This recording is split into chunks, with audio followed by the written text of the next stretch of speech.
The Gnostics held a view of reality that threatened institutional religion so profoundly that the Roman Catholic Church systematically attempted their destruction wherever they gained strength. They spoke of forces called archons, entities they claimed created our physical universe. These archons, they said, corresponded directly to the Judeo-Christian deity portrayed in Old Testament passages commanding violence and destruction. The descriptions aligned precisely. The Gnostics taught that the demiurge and its archon servants lacked creative imagination and envied humans for possessing this capacity.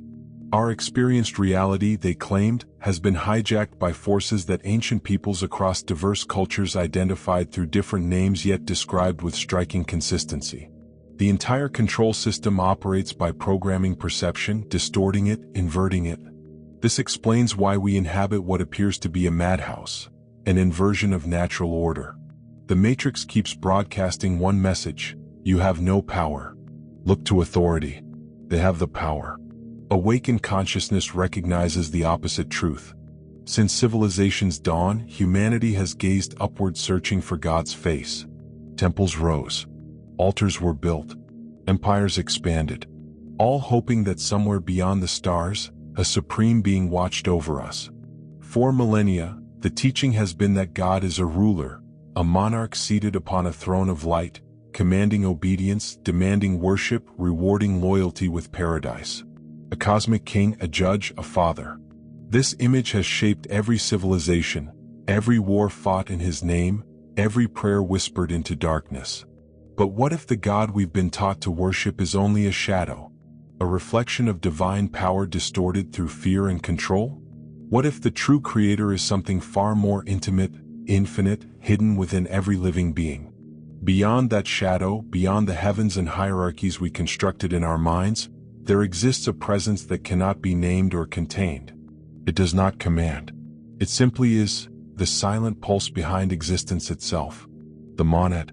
The one beyond gods, beyond forms, beyond illusion. The source from which all arises and to which all must return. In 1945, a sealed jar was discovered containing numerous leather-bound documents. These Gnostic texts described how the archons and the Lord Archon, called the demiurge, functioned as a false god that created our physical or material reality as we perceive it. They made what the texts call a bad copy of our original reality. The original reality was something closer to an avatar world. The strategy involved creating this illusory reality, then tuning humans into that bad copy. You decode only one reality and assume it's real because it's the only one you can perceive. They manipulate humans by creating illusions. Once humans get trapped in this, they disconnect from the heart, disconnect from beyond time and space, and allow this limited perception to govern everything. For thousands of years, humans have been taught to look outward for authority, to seek guidance, protection, and salvation from a God on a throne. We were told this God controlled life and death, rewarded obedience, punished disobedience, and determined every soul's fate. Temples and altars were built, rituals performed, prayers whispered, all believing that ultimate power existed somewhere beyond our reach, beyond our understanding, beyond ourselves. But what if this God was never truly the source? What if the image of an all-powerful ruler was never meant to awaken us, but to keep us small, obedient, and afraid? If you're finding this exploration valuable, please take a moment to subscribe. We're uncovering perspectives that challenge fundamental religious conditioning, and your support helps us reach more people who need this understanding. Just hit that button and turn on notifications. Now back to the nature of the Matrix. What if the stories of divine wrath, heavenly punishment, and miraculous control were never about the infinite creative intelligence of the universe, but about the distortion of perception itself? A shadow cast over the human mind. This operates as a matrix, a pervasive system that shapes how we see reality, how we interact with each other, and even how we experience ourselves. It's a matrix built from belief, fear, and illusion, designed to make us forget who we truly are. It runs on emotional programs that hold attention in the external world, where humanity learns to look outward for meaning, authority, and salvation, forgetting that all of these were meant to rise from within. Across time and culture, this matrix has been described symbolically. The archons of Gnostic texts, rulers who twist perception. The serpent gods of ancient myths, cunning and deceptive. The jinn of pre-Islamic lore, beings of fire that manipulate and confuse. Even the Anunnaki of Sumer and Babylon or the demonic figures of early Christianity share a common thread. They're always portrayed as entities who limit, control, and invert the natural order. According to Gnostic teachings, these archons were incomplete. They lacked the creative spark of consciousness, the ability to generate life, love, or imagination. They could imitate, manipulate, and distort, but they could not create from nothing. Their power lies in deception, in crafting illusions so convincing that humanity forgets its own divine origin. These beings, these forces can be understood in multiple ways, as mythic archetypes, as symbolic representations of human fears and social conditioning, or as projections of the ego, the part of consciousness that believes it is separate, weak, and limited. They exist wherever humans hand over their power to authority, wherever obedience is valued over curiosity, and where fear governs decision and perception. The external God, the ruler on the throne, is a mirror, a reflection of the ego magnified by societies and institutions that have historically taught us that we are small, flawed, and dependent. Through this lens, the wars fought in the name of gods, the persecution of freethinkers, and the suppression of knowledge express a deeper pattern in which humans have been taught to worship separation, fear, and obedience. They reflect what happens when humanity forgets its own power. When we look to the outside for truth that can only be found within. Long before organized religion, before the idea of a god on a throne took hold, there were mystics who sought direct experience of reality. They were called the Gnostics, seekers of gnosis, knowledge born from inner perception. They spoke of the monad, an infinite uncreated source, a boundless consciousness beyond all form and concept. From this source, all things emanate, flowing outward in waves of light and energy, gradually taking shape until the material world appears. The monad is present in everything, yet untouched by the limitations of form. It is silent, eternal, and infinitely expansive. In the unfolding of creation, a lesser force emerged. The demiurge took form as the architect of the material world. Believing itself supreme, it sought to impose order, structure, and authority.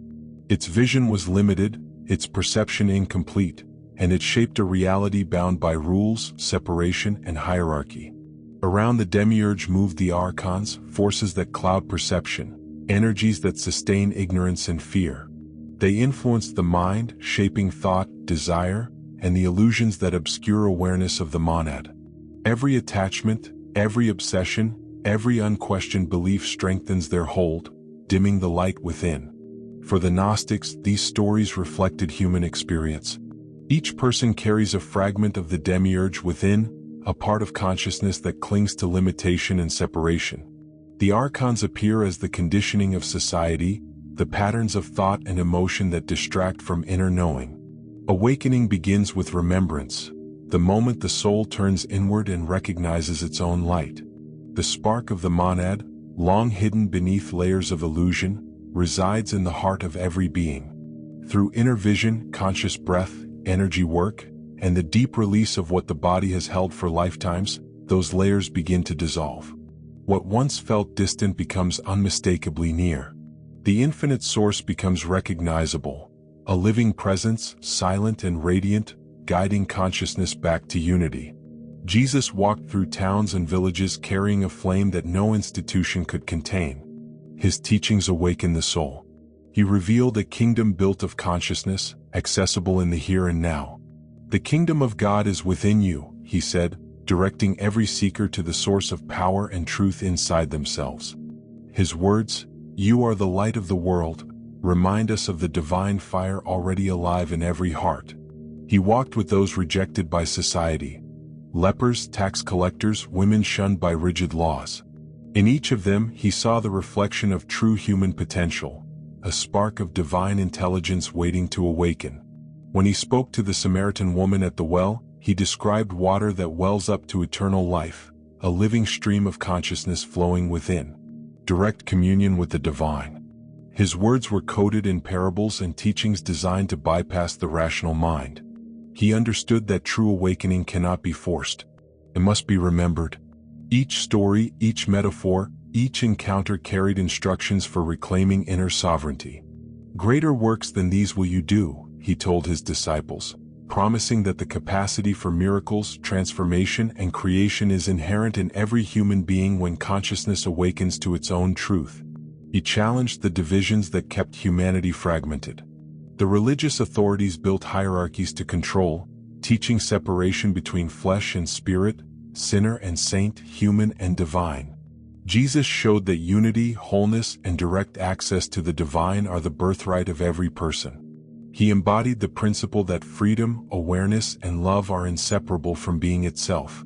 Throughout his life, he demonstrated what is possible when one transcends fear, conditioning, and illusion, healing the sick, walking beyond limitation, manifesting creation.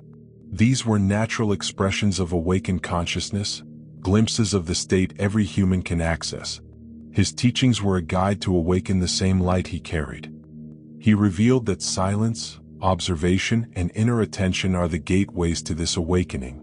Prayer and ritual serve little compared to entering the stillness within, observing the mind without judgment, and noticing the awareness that witnesses all thoughts and feelings. Before Abraham was "I am," he declared, an invitation to recognize the eternal presence that exists beyond time, the same presence alive in every conscious being. Please, if this is resonating with you, subscribe now. We're building something here that reconnects people with direct spiritual experience, and knowing you're engaged keeps us going. Just hit that button. Now let's explore how to actually enter this state. Jesus confronted the structures that would obscure this truth. He knew that direct access to the divine makes a person ungovernable.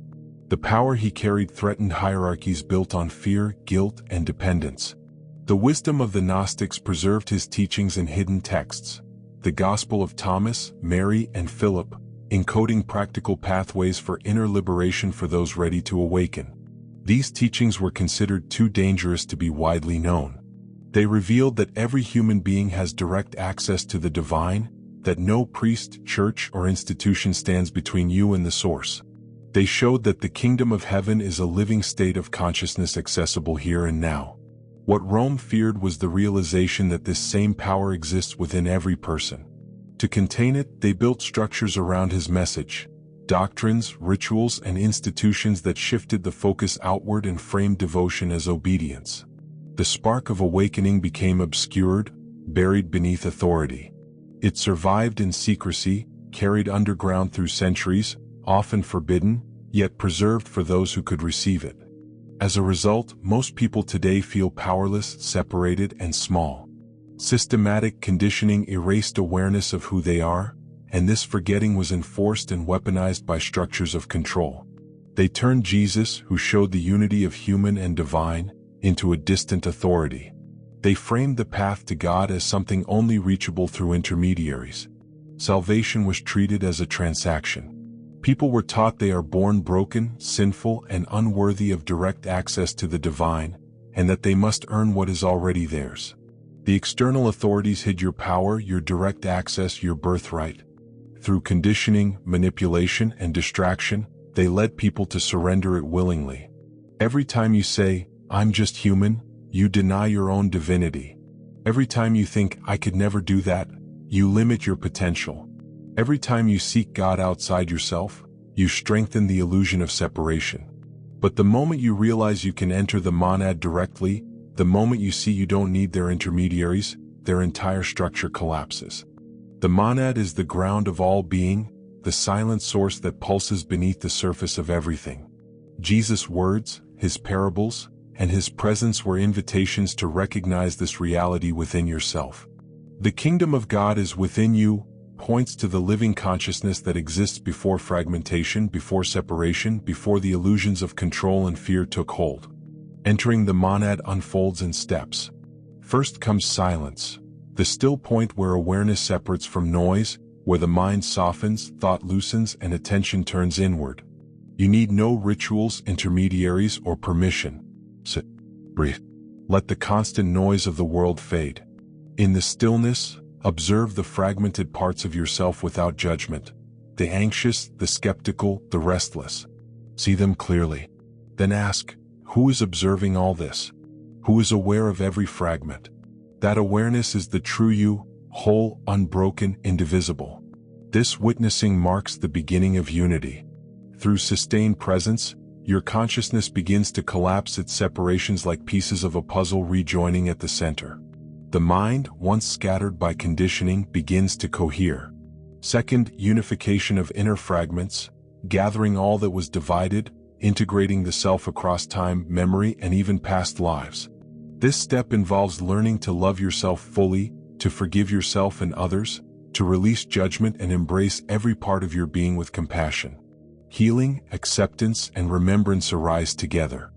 Third, the opening of inner channels, allowing energy to move freely through the body, breathing into every place that resists, softening what was closed, and bringing attention to the gateway of awareness in the forehead, feeling it pulse with life. The center of your forehead, the point called the eye, becomes a focal gateway. Focus on awareness itself, the felt presence between the eyebrows deep within the skull. With each inhale, energy gathers. With each exhale, it intensifies.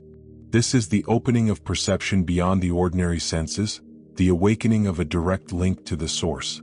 As this process deepens, a subtle pressure begins to rise, a sense of expansion, a pulling that draws consciousness upward through the crown. Do not resist. It may take days, weeks, or months depending on how deeply conditioning has shaped the mind and body. The sensation can be intense, even disorienting as awareness begins to lift beyond the familiar limits of identity. Yet this is the passage, the merging of the finite into the infinite. The energy gathers, builds, and begins to pull you toward the higher current. As awareness crosses that inner threshold, boundaries blur. The sense of I begins to dissolve. This moment has long been misunderstood and feared, the true initiation hidden beneath dogma and control. It is the experience that institutions sought to suppress because it makes you sovereign within your own being. If your eye is single, your whole body will be filled with light. The eye is the portal and the light is consciousness awakening to itself. You are infinite awareness experiencing a human form. This is the living monad. When the crossing completes, awareness returns, still in a body, still in this world, but changed. The mind becomes quiet, the heart steady, and the presence of the monad unmistakably alive within you. Fourth, the surrender, when consciousness expands beyond form, beyond identity into the field that holds everything. As awareness rises, layers of illusion begin to fall away. You start to see the lies, the stories of separation, guilt, and limitation. The dogmas of church and society, the quiet lies whispered within the mind, all become transparent. What was once hidden can no longer remain unseen. Then something reawakens. Intuition sharpens. Perception opens. The boundaries between thought and manifestation thin. What once seemed supernatural reveals itself as your natural state, the state long suppressed by systems of control. Freedom begins to radiate through you. And that freedom becomes a quiet threat to all that feeds on obedience. No longer can guilt bind you. No longer can fear dictate your choices. You remember that you are already whole, already divine, already one with the source. Yet the old programming does not vanish easily. It echoes through familiar voices, people insisting you've changed, that you've lost your way, that you should return to what is safe and ordinary. But these are the last echoes of the illusion, trying to draw you back into the familiar cage. Stand in your awakening. Let the energy move through you fully, through the crown, through the body, through every cell. The monad calls you to remain awake within the world, free, clear, and alive. And finally, fifth, recognition. The moment you remember yourself as the monad in form, the infinite intelligence of creation breathing through you. When this activation unfolds, you become visible energetically. Your light begins to register in the field, and some will feel unsettled by it. Others may try to pull you back into the familiar patterns of limitation. Do not force. Do not rush through extreme practices. The portal opens when you are truly ready, when consciousness aligns in sincerity and balance. Forcing it only creates false openings, distortions that lead to confusion or imbalance. Stay grounded. This is about bringing the monad through your body, becoming a living portal, fully present, fully aligned, fully you. It is about entering into the true I am, the eternal formless awareness that underlies everything, all that is. This recognition moves beyond the fragile self defined by me and mine, beyond the dramas, fears, and conflicts that arise from that fixation. Awakening to the eternal I Am is a shift from reactive attachment to effortless presence, from endless striving to simple being, from the illusion of separation to the direct experience of unity with the source of all life. Every moment of awareness is an opportunity to reclaim what was erased. The world will continue to present distractions, doubts, and limitations, but the portal remains. Each act of presence, each choice aligned with love and truth strengthens your connection. You are no longer dependent on external authorities. You are sovereign, fully awake, and in direct communion with the Source. The teachings in life are a map, a proof, and an encouragement. They showed the possibility of awakening, and the invitation remains alive. The monad is the reality of your being waiting for recognition. As you enter, your perception shifts, your intuition awakens, and your actions radiate harmony with the deeper order of existence. You begin to see the hidden patterns, the subtle energies, and the underlying intelligence of life itself. The crossing into the monad is the end of separation.